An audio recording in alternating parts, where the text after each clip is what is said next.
Je n'avais jamais cru aux histoires de loups-garous. Pas avant cet hiver-là. Je me souviens encore de l'hiver où tout avait commencé.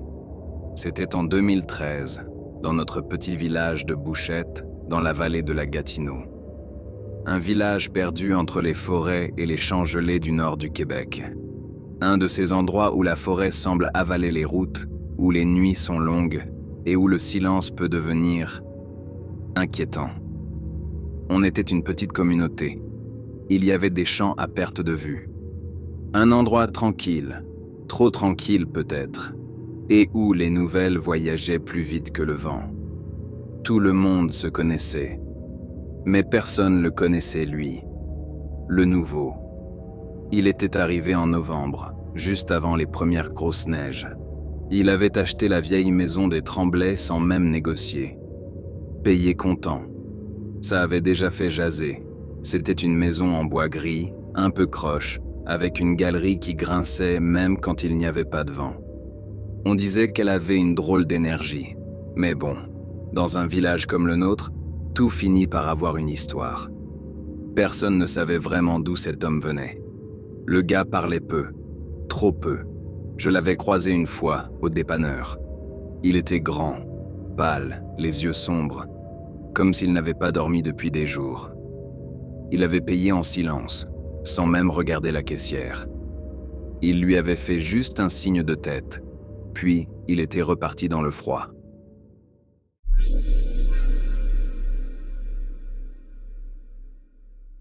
C'était la même semaine que les bêtes dans nos champs avaient commencé à mourir. Au début, on avait pensé une meute de loups. Ça arrivait. Une brebis retrouvée déchiquetée dans un champ, ce n'était pas agréable, mais c'était pas inédit non plus. Sauf que là, c'était différent. Les carcasses n'étaient pas simplement attaquées, elles étaient vidées. Puis une autre bête y avait passé, puis deux autres, et même un cheval.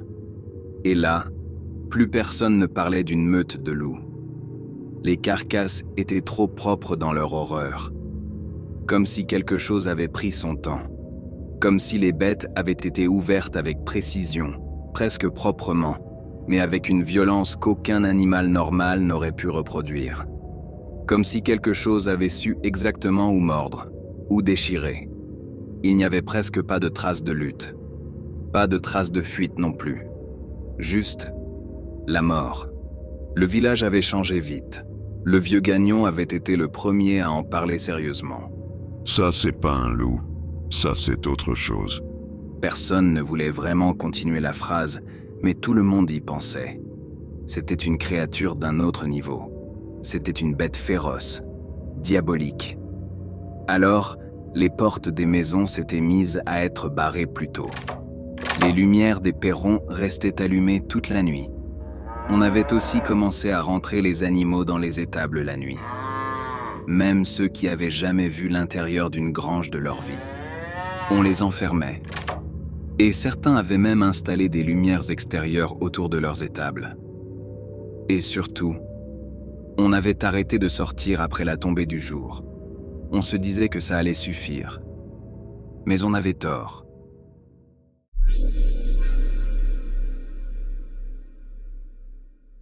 Je ne dormais plus la nuit.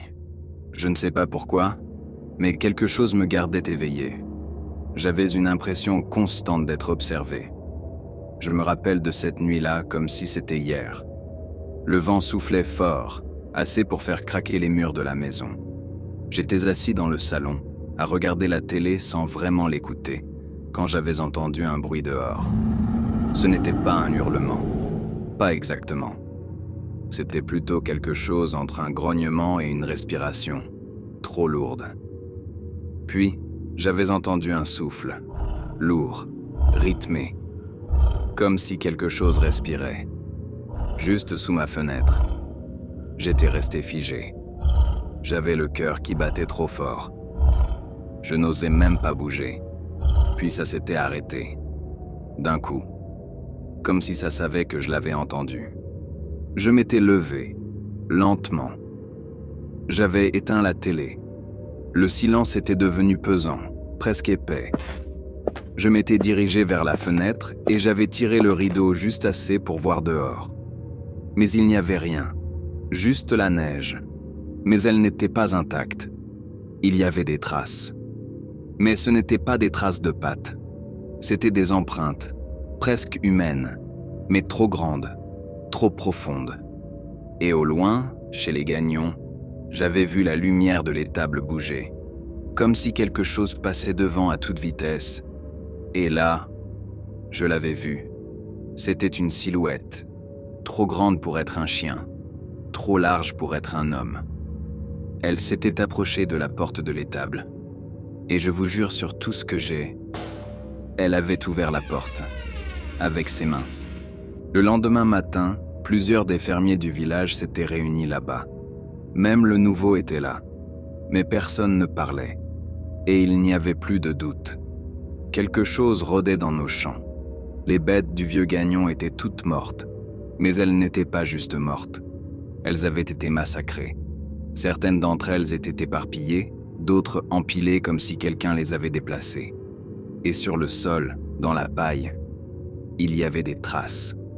Ce n'étaient pas des traces de sabots, ou même des traces de pattes normales. C'étaient des traces qui ressemblaient à des pieds, mais déformés, trop larges, très allongés, comme si quelque chose marchait entre deux mondes. C'était à ce moment-là que j'avais repensé au nouveau, et je l'avais regardé, comme beaucoup d'autres. Et il m'avait regardé lui aussi, de son regard noir et amusé. Et j'avais compris. Tout avait commencé après son arrivée. Mais je ne voulais pas y croire. Ce n'était pas un homme que j'avais vu la veille. Et lui, il savait que j'avais compris. Et j'avais peur que ce qui était arrivé dans cette grange ne fasse que commencer.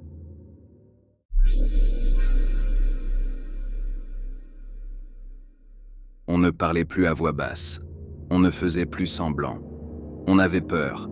Et quand un village comme le nôtre a peur, il s'organise. Et on avait organisé une battue. On allait fouiller la forêt. Tous ensemble. Pas question de rester là à attendre que ça recommence. Alors on s'était préparé. Fusils de chasse, radio, couteau. Même ceux qui n'avaient jamais tiré de leur vie en ont pris un. C'était pas une chasse. C'était autre chose.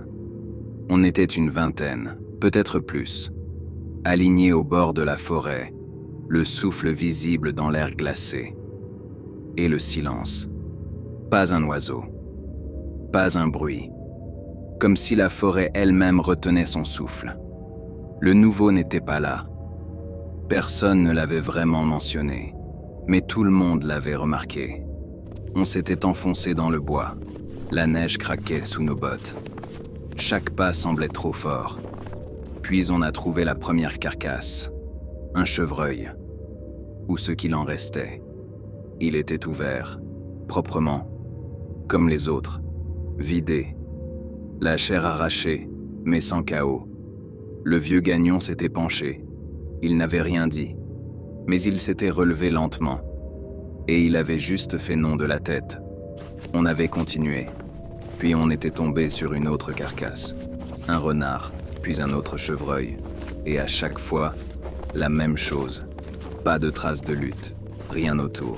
Juste la mort déposée là, comme un avertissement. Plus on avançait, plus l'air devenait lourd. Difficile à respirer. Certains voulaient faire demi-tour. Mais personne n'osait être le premier. Puis quelqu'un avait crié. On s'était tous retournés.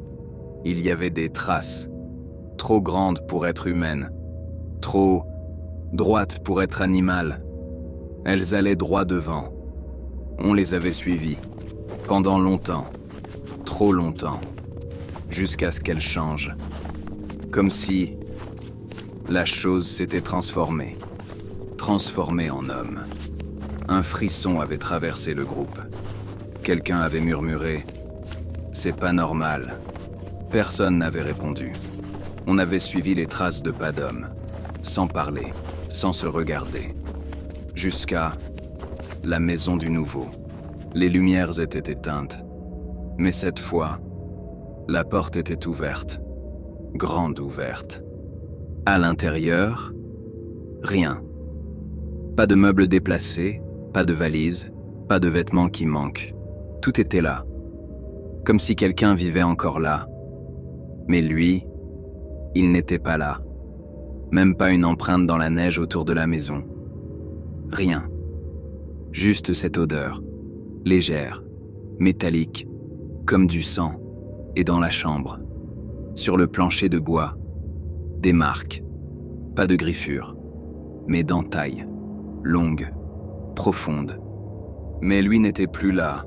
Il était parti sans même vendre sa maison. Et cette nuit-là, tous les massacres s'étaient arrêtés. Personne n'avait jamais réussi à retrouver ses papiers, ou même son nom. Rien du tout. Comme s'il n'avait jamais existé. La maison est encore là aujourd'hui, abandonnée. Les fenêtres noires, la galerie qui grince. Et même maintenant, personne du village n'ose s'en approcher après la tombée du jour. Parce qu'on sait tous une chose. Ce qu'on cherchait dans la forêt se trouvait en réalité dans notre village, parmi nous.